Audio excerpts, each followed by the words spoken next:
Hello, hi guys, how are you? I am Nish Tiwari. Welcomes to listeners, viewers and subscribers. Guys, कैसे हैं आप सब? मैं उम्मीद करता हूँ स्वस्थ होंगे, मस्त होंगे, अपनी तैयारी में व्यस्त होंगे।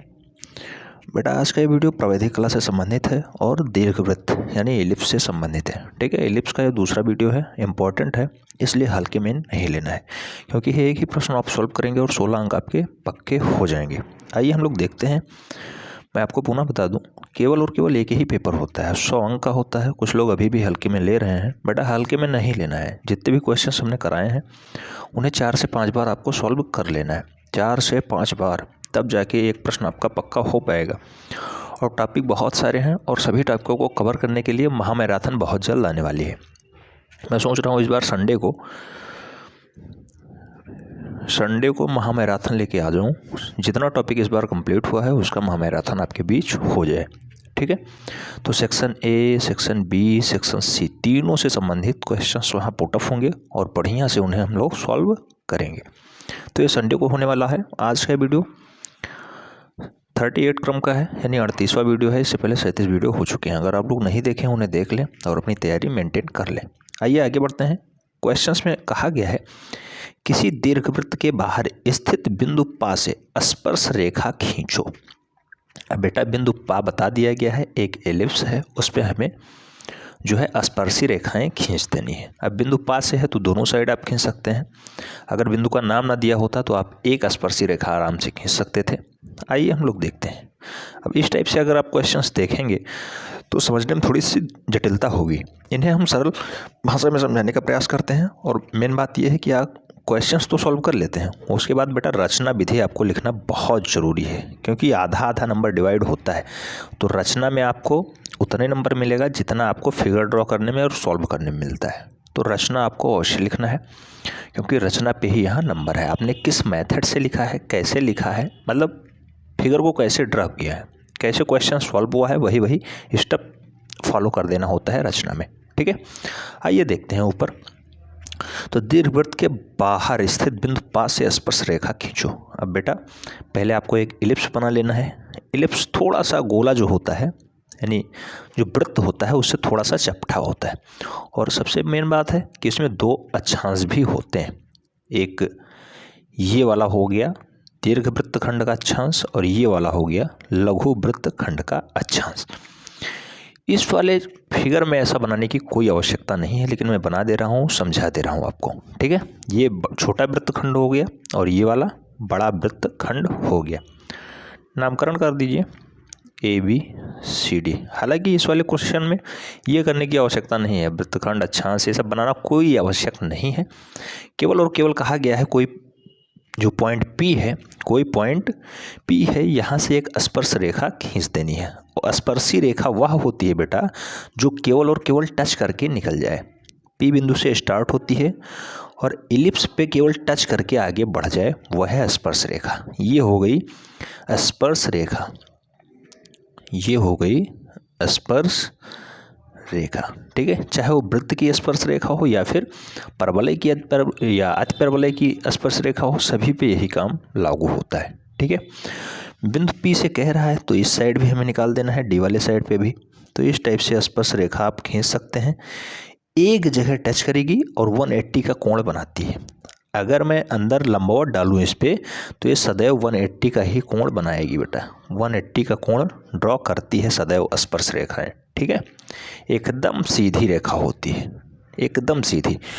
और जो परवलय, अति परवलय या वृत्त है उसके किसी एक ही बिंदु को टच करेगी, ये नहीं है कि अनेकों बिंदुओं को टच करेगी।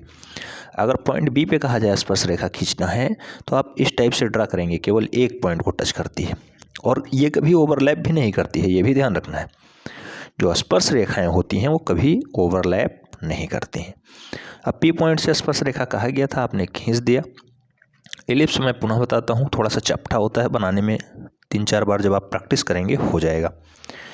एलिप्स गोला से हल्का सा चपटा होता है। ठीक है, क्योंकि इसमें दो केंद्र होते हैं, एक ये वाला कोई X मान लीजिए तो ये वाला X डैश हो जाता है, दो फोकस होते हैं। ठीक है, तो ये सब काम अगले स्टेप का है, जब क्वेश्चन उस लेवल का पूछा जाएगा तब हम लोग सॉल्व करेंगे। इस क्वेश्चन में केवल इतने कहा गया था, कोई दीर्घवृत्त है, बाहर स्थित बिंदु पास से स्पर्श रेखा खींचो। बेटा ऐसा हो गया है, ठीक है। पुनः आपको एक बार रफली समझा दे रहा हूँ। यह है एलिप्स और ये है पॉइंट P। यहाँ से हमें स्पर्श रेखा खींचनी है, सीधे आप खींच सकते हैं, ओवरलैप नहीं करना चाहिए, केवल टच करके निकल जाना चाहिए, ठीक है, केवल टच करके निकल जाना चाहिए, ठीक। और मैं पुनः बताता हूँ, अगर वृत्त होता है तो वृत्त में सेंटर एक ही होता है, ए ओ जो आप नाम दें, लेकिन अगर दीर्घ वृत्त है तो उसमें दो फोकस सदैव होते हैं। फोकस X1 तो ये X डैश हो गया, अगर O है तो O डैश हो गया, A है तो A डैश हो गया। सदैव दो फोकस होते हैं, एक फोकस से काम नहीं चलता है, ठीक है। दीर्घवृत्त में कोई एक सेंटर ही नहीं होता है दीर्घवृत्त में, ठीक है।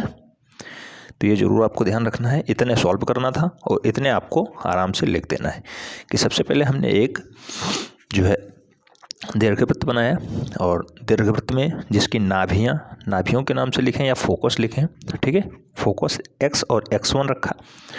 उसके बाद हमने बिंदु P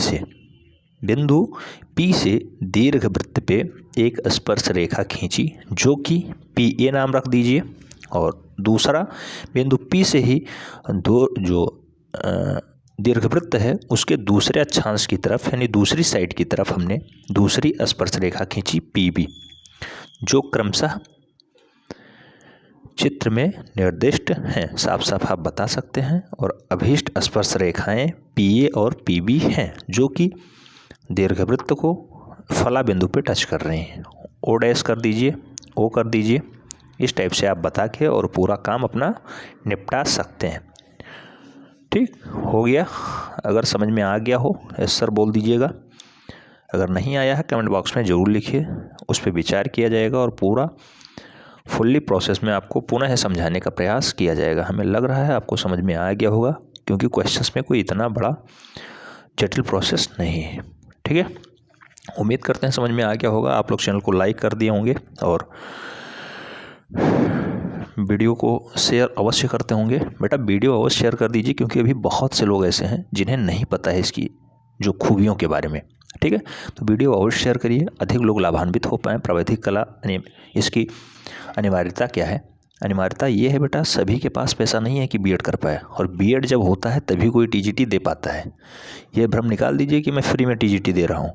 आप बीएड के इक्विवेलेंट हैं तब जाके टीजीटी दे रहे हैं, इसको मान्य किया गया है माध्यमिक शिक्षा सेवा चयन बोर्ड के द्वारा, तब जाके आप टीजीटी दे रहे हैं। अन्यथा कोई टीजीटी बिना बीएड के नहीं दे सकता। आप पीजीटी दे सकते हैं, पोस्ट ग्रेजुएट टीचर की वैकेंसी आती है। अगर आप पीजी किए हैं तो अपने सब्जेक्ट से, जिस सब्जेक्ट से आपने पीजी किया है तभी दे पाएंगे।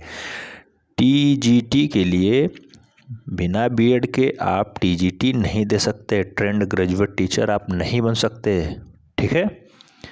तो ये इक्विवेलेंट है और सस्ती डिग्री है, इसलिए लोग जान नहीं पा रहे हैं। मेन बात है जानने की, लोग इसे बता नहीं रहे हैं।